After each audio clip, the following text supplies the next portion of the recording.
দিনৰ পৰা আপোনালোকে মোৰ বহুত নিউজ শুনি আছে, বহুত অপপ্ৰচাৰ চলি আছে। যি নিউজ বাজিছে তাৰ 10%ও সঁচা নহয়। আৰু মই ইমান দিনে একো মাত মাতিব পৰা নাই, কাৰণ ইমান হেৰেছমেণ্ট, ইমান মেণ্টেল হেৰেছমেণ্ট, যোনটো কেতিয়াও মই ভাবাই নাছিলোঁ হ'ব বুলি, সেইখিনি মই পাৰ কৰিব লগা হৈছে। মেণ্টেলি প্ৰস্তুত নাছিলোঁ কোনো ধৰণৰ কথা ক'বলৈ বা কিবা ষ্টেটমেণ্ট দিবলৈ। সেইটো কাৰণে 7 দিন মই যেনে যেনে কটালোঁ, কিন্তু এতিয়া জোখতকৈ বহুত বেছি অপপ্ৰচাৰ চলিছে। বহুত ধৰণে মোক সাঙুৰ খুৱাইছে বিভিন্ন ক্ষেত্ৰত।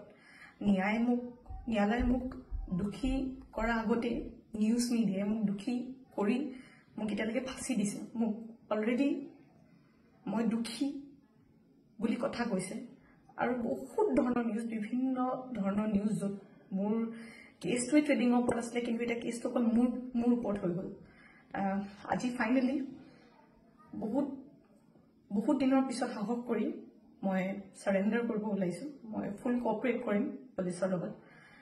ইমান দিনে কৰিব পৰা নাছিলোঁ, মই পলাই ক'তো থকা নাই, মই লুকাই আছিলোঁ অকণমান, মই পৰা নাছিলোঁ সহ্য কৰিবলৈ। ইমান সহজ নহয় নিউজ এটা শুনি থকা বা নিউজ এটা কৰি থাকিলে, যি মন যায় তাকে কৈ আছে, কোনো ধৰণৰ তথ্য নোহোৱাকৈ কথা কৈ আছে। মই ভাবিছিলোঁ ইমানখিনি কেতিয়াও নিউজ মিডিয়াই নকৰে, ইমান তথ্য নথকাকৈ ইমান নিউজ নবজায়। কিন্তু আজি মিডিয়াৰ ফলত মই আজি দোষী। গোটেই মানুহৰ আগত মোৰ মান সন্মান, মোৰ মা দেউতা, মোৰ পৰিয়ালৰ গোটেইবোৰ উলংঘ হৈছে। আৰু এতিয়া আৰু ধৈৰ্য ধৰিব পৰা নাই, চবৰে এটা সীমা থাকে। সেইটো কাৰণে আজি মই চাৰেণ্ডাৰ কৰিম। আৰু মোৰ বিশ্বাস যে তথ্য চাই ন্যায়ালয়ে ডিচিশ্যন ল'ব, আৰু মিডিয়াৰ নিউজ চাই নহয়। চ' আজি মই চাৰেণ্ডাৰ কৰিম আৰু মই ফুল কোঅপাৰেট কৰিম পুলিচৰ লগত। আৰু মোৰ বিশ্বাস যে যদি মই সত্য হয়, মোৰ কোনো ধৰণৰ শাস্তি নহয়।